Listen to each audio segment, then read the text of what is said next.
What up, y'all? You're listening to Sports Talk with Tropp, and I'm your host, Katie Tropp. Well, I told y'all on Friday's show what to expect from the Tyson versus douchebag boxing match, if that's what you want to call it. But I told you what was going to happen. I told you that shit is rigged and that it was going to end up being... It was going to go the distance, and they were going to give Jake Paul the win because that is what happens at all of his stupid boxing events. And that is exactly what happened. Now, I actually ended up not watching this stupidity. I remember I was telling you on Friday's show that I was waffling back and forth to whether or not I was going to watch it. And then what ended up happening is I found out the Lakers were actually playing on TV that night. Against the Spurs. So I decided to actually watch a real sporting event. And Lakers kicked ass, by the way. It was a great game. So I'm definitely glad I saw that. But I was not shocked when I woke up the next morning, as it was exactly how I said it on Friday. I said, I will not be surprised if I wake up in the morning after this fight and I see that Jake Paul has gone the distance and won in a decision. And that is exactly what happened. Just what a joke. I mean, good for them for putting on a big, stupid event. But I mean, to me, I actually would prefer to watch a real boxing event and watch real boxers box. Apparently the early cards were good. A lot of people's commentary on it was the two female fighters, that was those were the two winners of the night.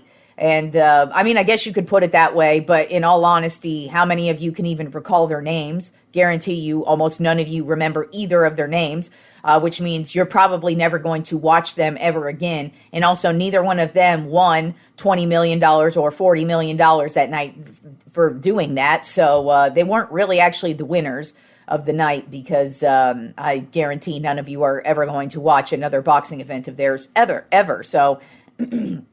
Granted, they were probably the best fight of the night, but they were not the winners of the night because, like I said, go ahead, name for me the two women who fought in that event, and let me know what their upcoming schedules are, and let me know what happens in their next fights, because I know you guys are going to be just watching with bated breath, even though you'd rather watch a fucking phony, fake, rigged goddamn bullshit like that was. I mean, God, what a fucking disgrace to boxing. And that's just what I think of Jake Paul. I mean, I know there's some people who think, oh my God, he's brought attention to boxing. And yeah, he has. He's been putting on much better events than actual boxing does, but that's all they are. They're events. They're stupid, rigged, shitty events. But let's talk about a real fight, because UFC 309 happened on Saturday night, the following night, and John Bones Jones do what John Bones Jones do, and that was knockout. I called that too. I actually said knockout in round 2. It actually ended up being knockout in round 3. But yeah, John Jones in round 3, boom, spinning back kick right to Stipe Miocic's kind of rib, gut area, and that knocked dude out for the count.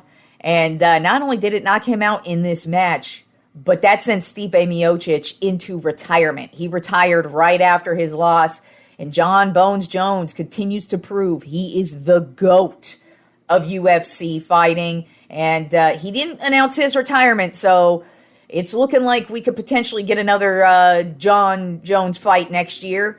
So we'll see what happens there. But, I mean, just yet another dominating fight from John Jones. It was just excellent to see. All right, and excellent to see was this weekend of football. I mean, all 3 of the games that I watched this weekend were fan-fucking-tastic. So let's go ahead and get started with the weekend of Week 11, beginning with the Baltimore Ravens at the Pittsburgh Steelers. Now, this was the first game I watched in the day, and it was exactly how Baltimore versus Pittsburgh always is. First of all, the Steelers, it doesn't matter. This team, if they only score field goals, they still know how to fucking win. And that's what they did. Every point they got in this game were field goals. And the Ravens, man, like Lamar Jackson, he just was completely disjointed in this game. He was running for his life. He was not making the usual precise passes he will make. And it just was a really bad overall game from the Ravens offense, because even Derrick Henry, right on their first drive, fumbled the ball. And that was really the difference in the game, is that the Steelers were able to get 3 turnovers. The Steelers were able to take advantage and actually make their field goals, unlike Justin Tucker, who actually shockingly missed 2 field goals yesterday. So that was another factor in this game. And then just the Ravens had a few stupid penalties as well that set them back on a few drives. But overall, I mean, this Steelers defense is the real deal, y'all. They are 8-2, and 8 of those wins are because of this defense. This defense is smash mouth, and it's crazy that a defense runs the team like this. And the Steelers got the win 18-16. And I mean, when you look at the stat line, neither offense really was doing anything. This was all typical defense domination, and it was a great game. These two teams put on a show as they normally do. But the Pittsburgh Steelers move on to 8-2 on the season. Then we had the Green Bay Packers at the Chicago Bears. This actually ended up being a lot more close than anticipated. I mean, the Bears' offense has been terrible this last month of football. I mean, they've been lucky to score 3 points, let alone a touchdown. But they did end up firing their offensive coordinator earlier in the week, and you could tell that their offense this week, Caleb Williams felt a little bit more at ease. He looked a little bit more comfortable in this offense. They were able to drive it down the field. Their defense was actually able to take care of business against the Packers. Overall, the Packers' offense was tamped down just a bit. I mean, the score was a pretty low-scoring game. It ended up being a 20-19 win by the Green Bay Packers. But, I mean, the Bears, they literally only lost on a blocked field goal by the Packers at the end here. I mean, they got into field goal position, and the Packers were just able to take advantage. Apparently, they knew the Bears kicker. He kicks low. He's got a low trajectory, so they kind of knew that if it came down to this, they were going to be able to block this, as they did. But Jordan Love, I would call a very solid and efficient day. Nothing that's going to blow you out of the water, but he went 13 for 17, 261 yards, 1 passing touchdown, and then also the game-winning rushing touchdown. Josh Jacobs had 76 yards and a touchdown, and then Watson, he had a huge game for them at the receiver position with 150 yards through the air, but it was really all about that big blocked field goal attempt by the Packers, and just another big win for the Packers, 20-19. Bears, like I said, even though it's a loss, they looked much better offensively than they have the last month. So they definitely needed that spark, but just another terrible way to lose for the Bears. Then we had the Jacksonville Jaguars at the Detroit Lions, and this was not even a game. The Detroit Lions absolutely smashed the Jaguars 52-6. As a matter of fact, this is the worst loss in the Jacksonville Jaguars franchise history, which says a lot, because the Jaguars, at times in their history, have been literally the worst team in the league, where they've got a couple seasons where they've only won 1 game or 2 games on the season. So they've had their really, really down moments. And this season has been very, very awful for them. But they're not, this team, this roster, this coaching staff is not as bad as some of these really historically terrible Jacksonville Jaguars teams. So to lose in historical fashion with this team, wow, that says a lot. They are headed into a bye week too, so don't be shocked if Doug Peterson actually ends up losing his job sometime between now and the next game, because that was a historic loss. And I mean, the Lions didn't even punt. Not 1 punt. They scored on every single possession in this game. Jared Goff, 24 for 29, 412 yards, and 4 touchdowns. Montgomery on the ground, 75 yards, 2 touchdowns. Amon-Ra St. Brown, 161 yards and 2 touchdowns. Like, this Detroit Lions team is just killing it. Unfortunately, they did suffer another huge injury on the defensive side of the ball. Linebacker Alex Anzalone, he broke his arm, and it looks like he's going to be out at least 6 to 8 weeks. So that's definitely through the rest of this regular season. maybe back for a playoff run. But as I continue to say with the Lions, they are so damn good. They have not, even in their loss this season, that loss was barely a loss. They could have easily won that game, and we would be looking at like an undefeated Detroit Lions team right now. But they have not had a game where they've got beat bad. They have not had a game where they've been outcoached. They have won in so many different ways. When their offense is down, their defense picks them up. When their defense is down, the offense picks them up. Their special teams shows up when they need to. And it's just this team. You feel like every time they get tested, they always pass the test. And then they annihilate these teams who are the shitty teams in the league that you're supposed to beat. They not only beat them, but they beat them by margins like this. I mean, this is like the third game where the Lions have scored over 40 points this season and just completely obliterated their opponents. So this Lions team, man, it's only halfway through the season. There's a lot of football left to go, but damn, they keep playing like this. This is the Super Bowl champion at the end of the year. Then we had the Minnesota Vikings at the Tennessee Titans. Shockingly, this was a lot closer than it ended up being. The Vikings got the win 23-13, but the Titans showed a little bit of spark. They actually had a huge touchdown. Will Levis was in the end zone throwing the ball, and they ended up getting like a 98-yard touchdown off of it on a third down nonetheless. So they have their sparks of offense, but the Vikings are obviously the better team. Sam Darnold, actually, he did not have any turnovers in this game. It actually was a really good game from him. 2 touchdowns through the air, a touchdown on the ground. So he was able to put it together, and the Vikings, defensively as well, they were able to make some big plays as well, and the Vikings just put together another solid game and are 8-2 on the season, and in this crowded division of theirs as well. So they keep winning, and they got to keep winning. Them and the Packers got to keep pace with this Detroit Lions team, because they don't, they're going to fall back. Now, I look at it, and you look at the NFC side of the playoff picture, and I feel like it's pretty much going to be pretty simple for both the Vikings and the Packers to make the postseason as wild card teams, even if they don't win their division, simply because the NFC is not really good, we'll put it that way, especially compared to the AFC. Then we had the Las Vegas Raiders at the Miami Dolphins, and the Dolphins put together another high-powered offensive game here. Tua went 28 for 36, 288 yards, and 3 touchdowns on the day. Achane on the ground had 73 yards and a touchdown. But also on the opposite side of things here, the Raiders actually had an offensive standout for once, and tight end Brock Bowers, he had 126 yards and a touchdown.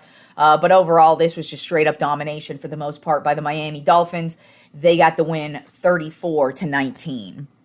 Then we had the Los Angeles Rams at the New England Patriots. The Rams pretty much dominated this game. I mean, it ended up being a 28-22 win, so it pretty much was close. But, I mean, the Rams had the lead the whole way. Nakua had a huge game, 123 yards and a touchdown. Kupp also had, I believe, 2 touchdowns. I know he had 1 for sure, but I think he had 2 touchdowns. Stafford, man, 18 for 27, 295 yards and 4 touchdowns. Matthew Stafford, it is crazy to watch. I mean, we marvel at all these old dudes and how well they play. And it just kind of feels like a lot of us are forgetting about Matthew Stafford, which is kind of on par for his career, because, you know, he was drafted by the Lions, and he was great when he was with the Lions. He was lighting it up. It's just they weren't getting the wins, and then he gets traded to the Rams. He wins a Super Bowl here with the Rams, but still, I don't think we talk about Matthew Stafford as one of the elite quarterbacks in the league. But dude is, I mean, his arm is still a fucking cannon. I mean, he has not lost a step when it comes to accuracy, the power he has with his arm, and just his will to win. It's something else. And, you know, the Rams are also in a really close, shitty division. But I look at this team, and if they just are able to keep getting wins like this, they should win their division. It's simply because Matthew Stafford is playing at a high level still. And, you got Nakua and Kupp healthy. You got Williams in the backfield who's had a solid couple of seasons. I really like what I see from them offensively, and I just really would not be shocked if they just go on a little bit of a run here and actually end up winning their division solely because Matthew Stafford is just playing at a whole other level, still playing at a high level, still looking really solid, and still playing with some grit is definitely what he's doing here. Then we had the Cleveland Browns at the New Orleans Saints, and wow, Taysom fucking Hill is back. I mean, he's always been what you would call a Swiss Army knife. He is such a weird player for the Saints, but he's effective with what he does. He started out as a quarterback, but then, Sean Payton started using him as more of like a Tim Tebow-esque type quarterback where he would just come in and sometimes he would pass the ball, sometimes he would catch the ball, sometimes he would run the ball. And that's kind of what he's progressed into. Then he kind of switched over to the tight end role, which is technically what his position is now. But, I mean, the guy can do just about everything. And yesterday, that is exactly what he did. He had 138 yards rushing, and he plays the tight end position. So, and he's played quarterback too. I mean, that's why I call him the Swiss Army knife, because you can't really pinpoint what position Taysom Hill is. But 138 yards on the ground with 3 touchdowns. The guy went off, and he was a huge factor in yesterday's win for the Saints, 35-14 over the Browns, who just keep on reeling. Honestly, at this rate, it is really looking like the Browns are going to be the number 1 overall pick. Got to wonder which route they're going to go. If the Browns really are the number 1 overall pick, you wonder, are they going to go Shedeur Sanders? I kind of feel like if that's the case, we're going to have us one of those John Elway, Eli Manning type deals where Shedeur is going to be like, I ain't going to Cleveland. I'll stay in Colorado. That's kind of the vibe I would get from that. Whereas now if it's the New York Giants who end up with the number 1 overall pick, I don't think he's going to have an issue going to New York. I could be wrong on that, but I'm just saying. So I'm looking at the Browns and I'm like, man, what is this team? They're terrible. What are they going to do? Because they're just terrible, but you really got to, because are they going to stick with Deshaun Watson? And then you got Winston here, Jameis Winston's actually been doing pretty well as a starter for the Browns. 30 for 46 yesterday, 395 yards, 2 touchdowns. So he did have a solid day. Judy had probably his best game as a Brown, 142 yards and a touchdown. So they have sparks. So you got to kind of wonder what they're going to do. Are they going to roll with Winston? Are they going to try and draft Shedeur? Are they going to go after Travis Hunter? But I kind of feel like it would be maybe the same situation as Shedeur, where Travis Hunter is going to be like, I ain't going to Cleveland. It's going to be a real interesting situation to see if Cleveland ends up with the number 1 pick, because at this rate, they are probably going to be the number 1 overall pick. If I'm looking at all the worst teams in the league right now, my money would be on the Browns or the Giants as the number 1 overall pick. That's just kind of the way I see it. So we'll see what happens there, but it's going to be very interesting come draft time to see what happens if the Browns actually end up being the number 1 overall pick. Because I don't think Shedeur or Travis Hunter are going to go there. I think both of them will pull I'm just going to kick it in college. Because the thing about college now, that's even more of a threat. I mean, Elway and Eli were successful with it, and they went on to have successful careers as well. But now that you make money as a college football player, I mean, Travis Hunter and Shedeur are just fine if they stay in college, because they'll still be making money and they could just wait till the next year, go number 1 overall. Those two are going to be good. So it's going to be very interesting to see what happens if the Browns end up with that number 1 overall pick, which it's looking like it's going to happen. Then we had the Indianapolis Colts at the New York Jets, and this actually turned out to be a very good game. It was back and forth. It was boom Colts, then boom Jets. And then it ended up being boom Colts all the way in the end. The Colts got the win 28-27. Anthony Richardson had a excellent game back. He got benched for tapping out a couple weeks ago. Well, this time he did not tap out. He went 20 for 30, 272 yards, a passing touchdown, but also the game-winning rushing touchdown. And big win for the Colts. Another big loss for the Jets. whose season just keeps going further down the toilet. And, overall, it was a decent game from the Jets. But, they did not want to lose like that, and they lost like that. And their season just keeps getting worse. Then we had the Atlanta Falcons at the Denver Broncos, and motherfucking Bo Nix. Oh, my Lord. This guy started the season off like, what is going on? And he went off yesterday. He's had a couple of games where you're like, damn, this guy's something else. Well, yesterday he had that game. 28 for 33, 307 yards and 4 touchdowns in a 38-6 win over the Falcons. Now, the Falcons lead their division.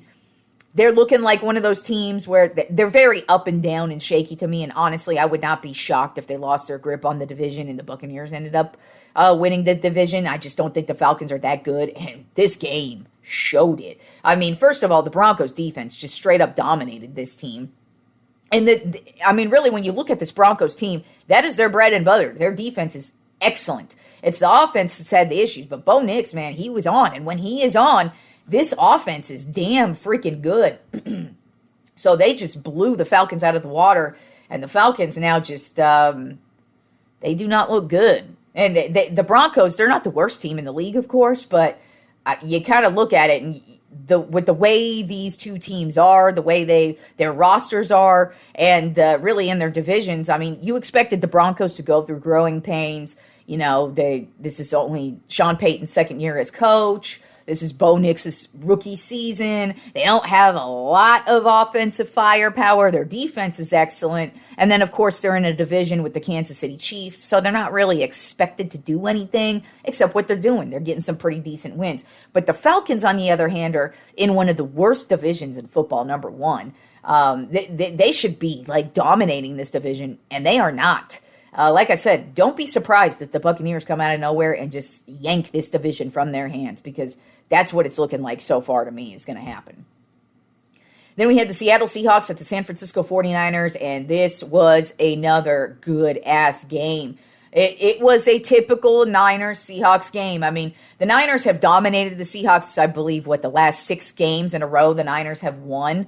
But this used to be a crazy, even though the Niners have won the last 6, this is a great rivalry. These two teams always play each other hard. There are so many times where it comes to a last game-winning drive that just puts them over the edge, and that is exactly what happened in this one yesterday. Now, it looked like the Niners were going to win this one.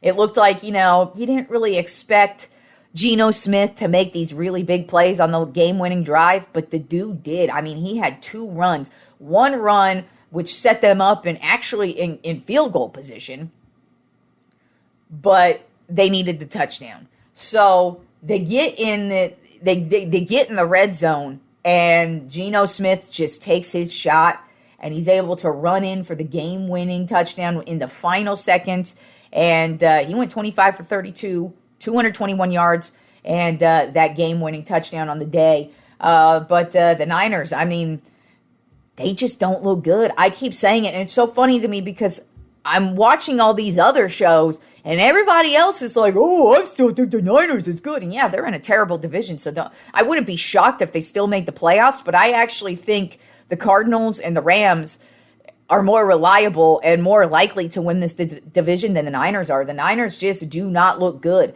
In the second half of games, they are terrible this year. They are able to get going the first quarter and the second quarter. They come out at halftime and they just shit the bed. I think every game this year, they have shit the bed in the second half, even in their wins. This team has not looked good. They don't have that, they used to beat the shit out of you at the line. Their offense used to just annihilate you. Their defense used to. And yesterday, they didn't even crack 100 yards on the ground. And that's the first time that's happened in quite some time. I believe the Seattle defense held the San Francisco offense to below 200 yards as well. As a whole, the whole entire offense. So this was a very solid game from the Seahawks, who won 20-17. And like I said, Niners do not look good to me. They could still make the playoffs, but to me, it's a big whoop-de-doo. They're going to be a one-and-done, out-of-here team. They are not a legit championship team, and I give zero fucks what anybody wants to say about that. They are not. I repeat, not a legit championship team. They, like I said, could win this division. They ain't going to a Super Bowl or even having a chance of winning a Super Bowl. This is a terrible 49ers team, and I know everybody wants to blame the injuries, but that just ain't it. This team does not have that same spark that they have had the last, 4 or 5 years. So, I don't see that from the Niners anymore, at least this season. Then we had another excellent game between the Kansas City Chiefs and the Buffalo Bills. The Bills were actually able to do what no team has done so far this season to the Kansas City Chiefs, and that is not shit the bed, not give the Chiefs the game, and actually finish and get the job done. And it was back and forth. And it started off with the Bills getting an interception from Patrick Mahomes on his first pass from scrimmage. Boom, interception.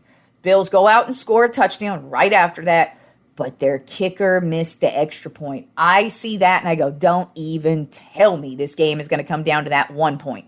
Thankfully, it did not. It was, like I said, back and forth. Mahomes had another solid game other than the turnovers, or the turnover that he had. But, I mean, it was just all him. Other than that, I mean, the rest of the offense, they are so, Xavier Worthy, I've been singing his praises all season long because I of course, like him because he's a Texas Longhorn. But I know what he's capable of. But he is still a rookie, and he made some rookie mistakes yesterday. There was one pass. He was wide ass open. He catches the ball, but unfortunately, he wasn't paying attention to his feet, and one of his feet was out of bounds, and it blew up a good drive for the Chiefs.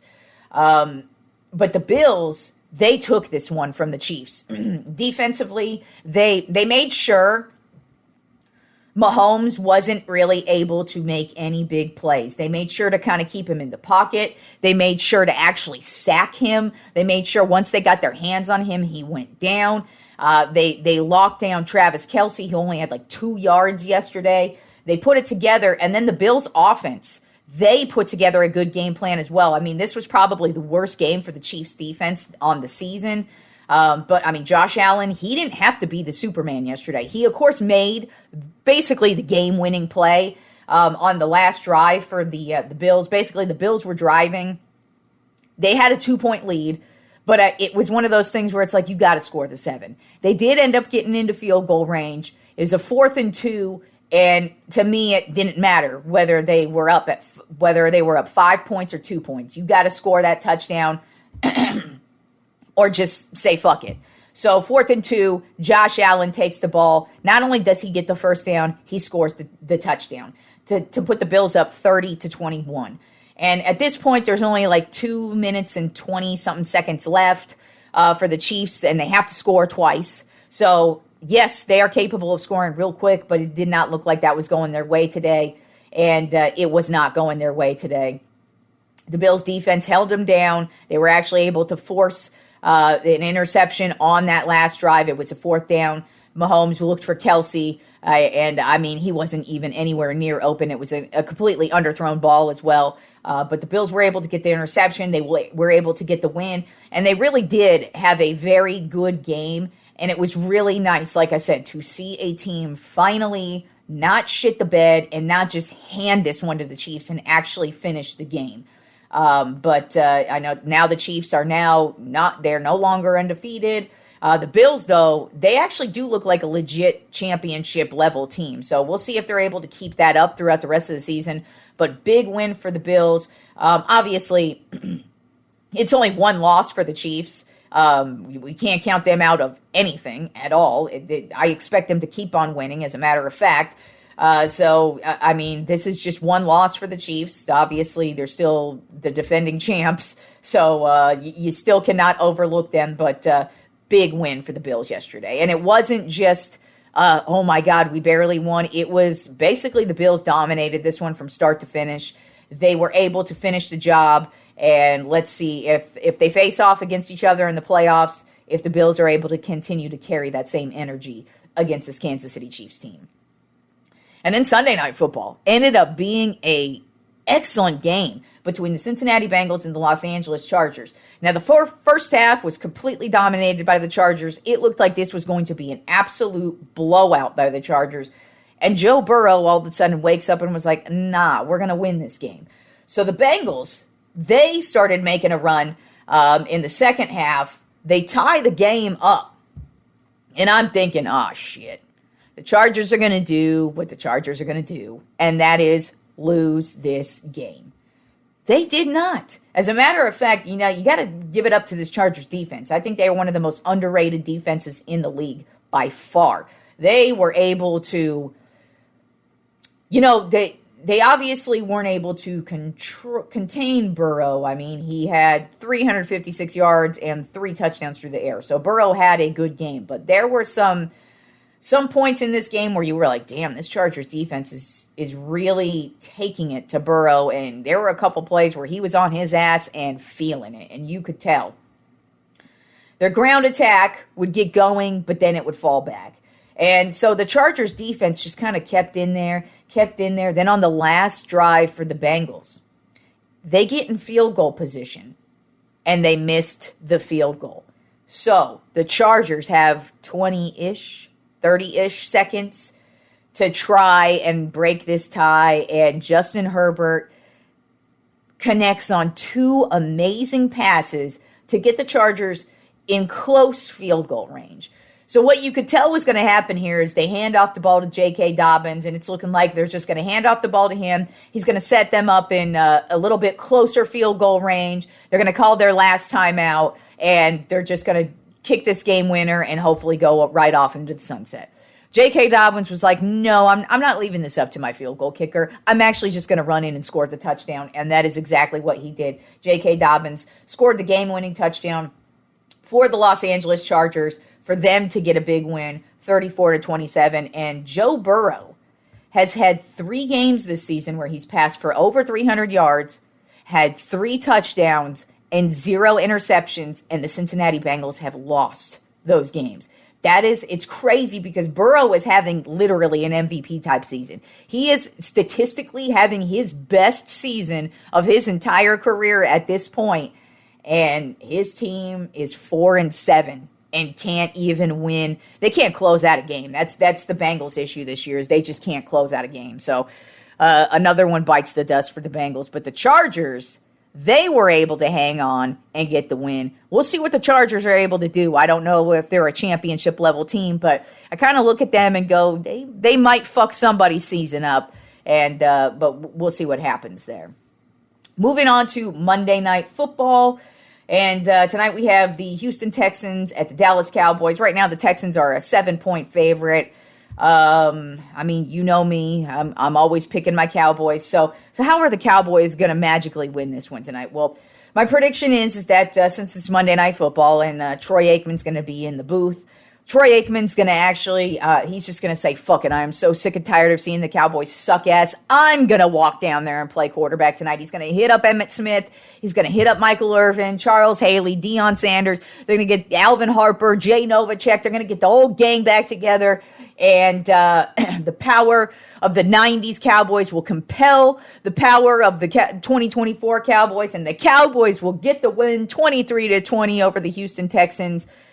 And that's how I hope that's going to end up. Probably what's more than likely going to happen is the Texans are probably going to win like 42-6. But, I will say the Texans, to me, are a team that needs to be on alert right now. They just aren't as good as they were at the beginning of the season. Offensive line is very, very shaky. I do think the Cowboys defense could give Stroud some problems, but overall this Cowboys team is horrific. So I'm not expecting miracles tonight, but like I said, I never pick against my Cowboys, so I'm going with them in a close one, 23-20. And the homie Simon Ruvalcaba, he is going with the Houston Texans in this one, 27-20. Moving on to the NBA and the Tropp 10 NBA power rankings for this week. We have a little bit of movement. We actually have one new team, actually a couple of new teams we're going to talk about towards the bottom here. But very Western Conference heavy as well. I mean, when you look at the difference between the Western Conference and the Eastern Conference right now, it's like two teams in the East are playing really well, and then everybody else sucks ass. And then you turn to the West, and it's like there are some damn good teams over there. So it's going to be very Western Conference heavy after the first couple of teams we talk about here. So let's go ahead and discuss number one.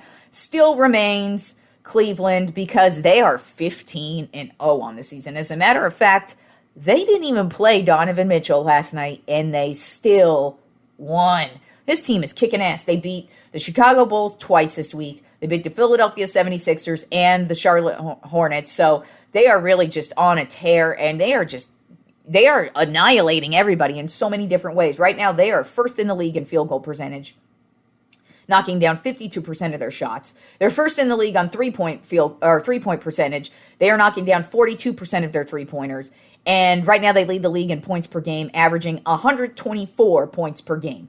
They are not only 15-0, but they are rolling through everybody right now. Like I keep saying with them, who knows how long it's going to last?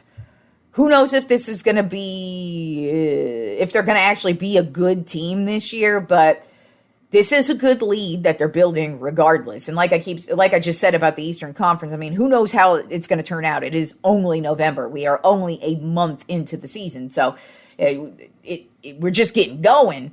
But the Eastern Conference is terrible. So the Cavaliers are just building a nice little solid lead here, and looking like a pretty damn good team while doing it.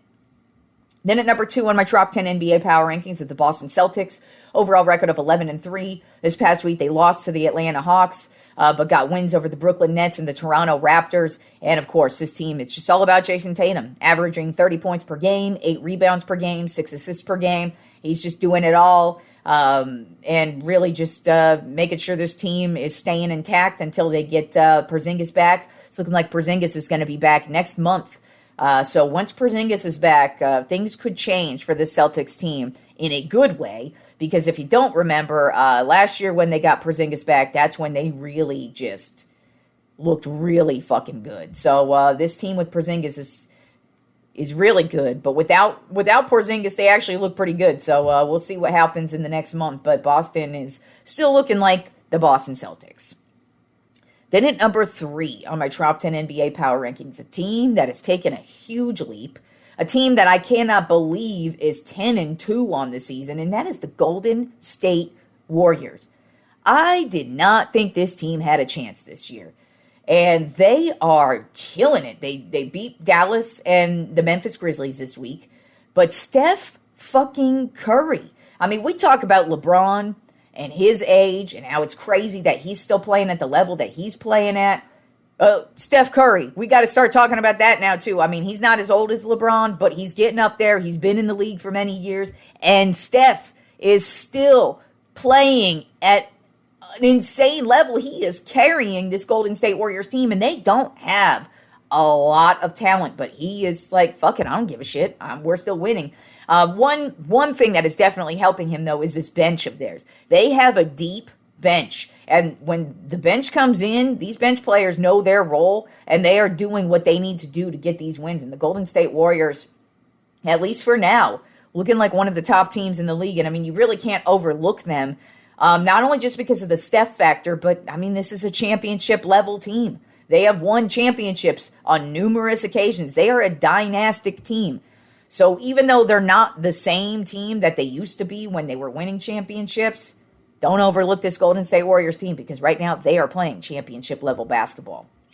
Then at number 4 in my Tropp 10 NBA Power Rankings are the Oklahoma City Thunder. Overall record of 11-3. This past week they beat the Los Angeles Clippers, the New Orleans Pelicans, the Phoenix Suns, and lost to the Dallas Mavericks.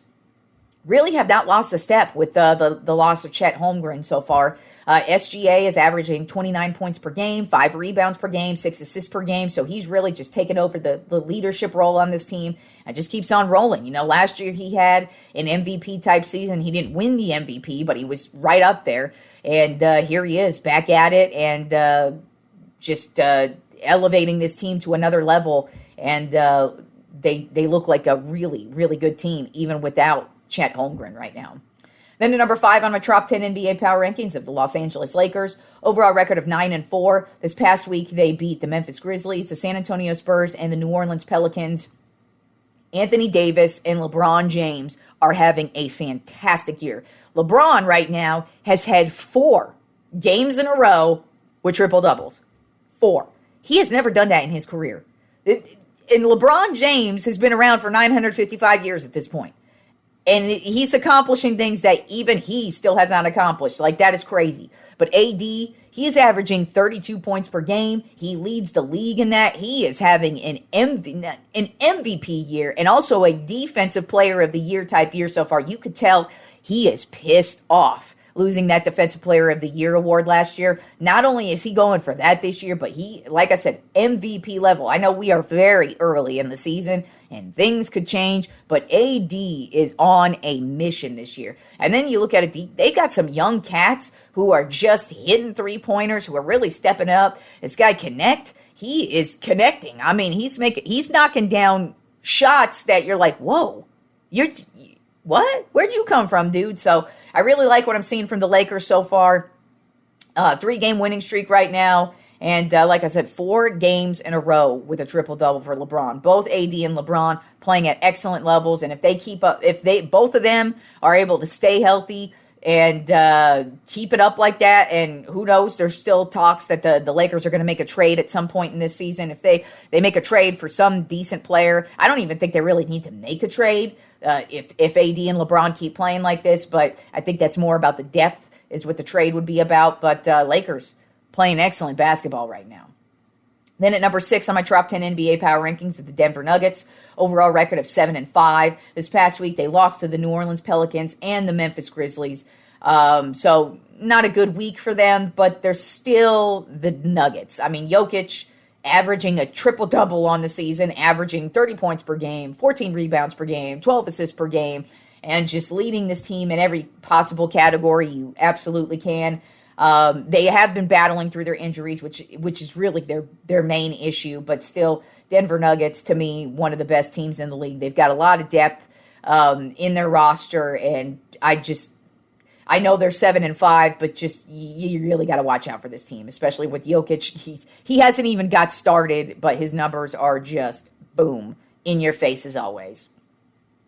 Then at number 7 on my Tropp 10 NBA power rankings of the Phoenix Suns, overall record of 9-5. This past week they got a win over the Utah Jazz, but are now on a 3-game losing streak. They lost to the Sacramento Kings, the Oklahoma City Thunder, and the Minnesota Timberwolves.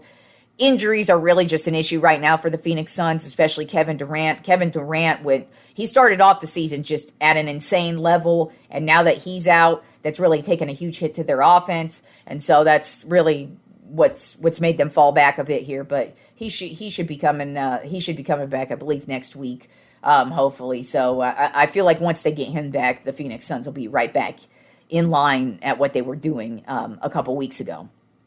Then at number 8 on my Tropp 10 NBA power rankings are the Minnesota Timberwolves. Overall record of 8-6. This past week, they lost to the Portland Trail Blazers twice, but they did beat the Sacramento Kings and the Phoenix Suns.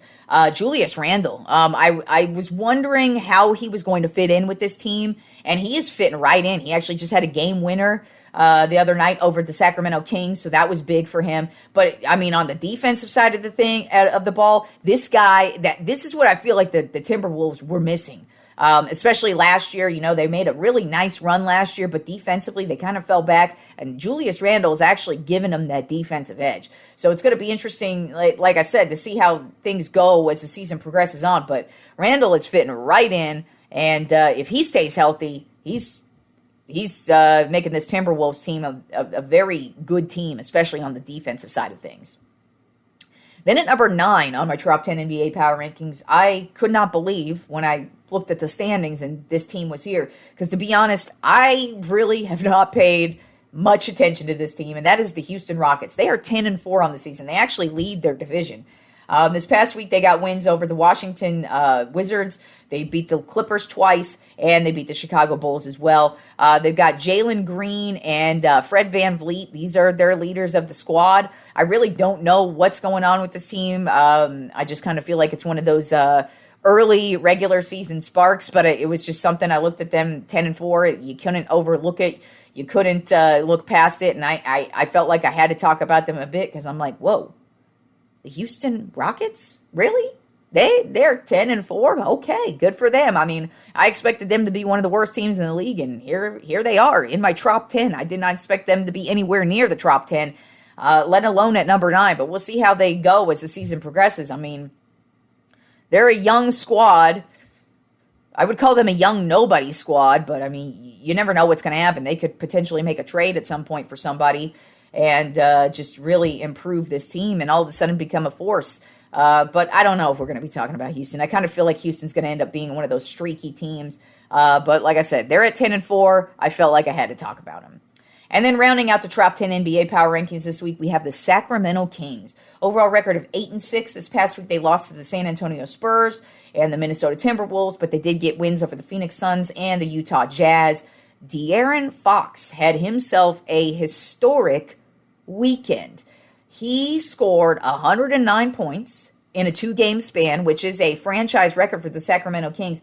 He dropped 60 points on the Minnesota Timberwolves. And then in the following game, he dropped 49 points over the Utah Jazz. The 60 points, unfortunately, was in a loss. The 49 was in a win. The Kings, to me, they are, I've felt like they're going to be a very weird, streaky team, and that's kind of how they've been so far. But De'Aaron Fox, if he keeps playing like this, they're going to find their identity, and they're going to get it going. I mean, Sabonis, the guy is a double-double king, like how Jokic is a triple-double king. Well, Sabonis is basically the same way with double-doubles. So I kind of feel like if Fox and Sabonis are able to really just get it going, this could be a really solid team. But, I mean, I felt like it was, I could not overlook what Fox has done in these last couple of games because only a couple players have done this in the history of the league, and one of them being Kobe Bryant and the other one being Wilt Chamberlain. So when you're up there with those two names and it comes to scoring, it's got to be, I gotta shout you out somehow because that's just undeniable right there. We'll see what he's got for the rest of the week. And that's basically what Fox is going to have to do to keep the Sacramento Kings team competitive. Because you notice, like I said, this Tropp 10 was full of Western Conference teams, and 3 through 10 were all Western Conference teams except for the top 2. So Sacramento's really got to keep it going, and they're in a tough division too. They're right there with the Golden State, the Lakers, Phoenix. So they're in a stacked-ass division. And then I didn't even mention the Clippers either, so who are also playing pretty decent basketball right now. So it's going to be interesting to see what happens here in the Western Conference, but also the East, because things will start to develop more as the season goes on. But right now, very Western Conference heavy, and the Sacramento Kings are definitely going to need that type of energy from De'Aaron Fox on a regular basis this season to just keep up with everybody else. All right, y'all. Enjoy the rest of the week of sports, and I will talk to you on Wednesday.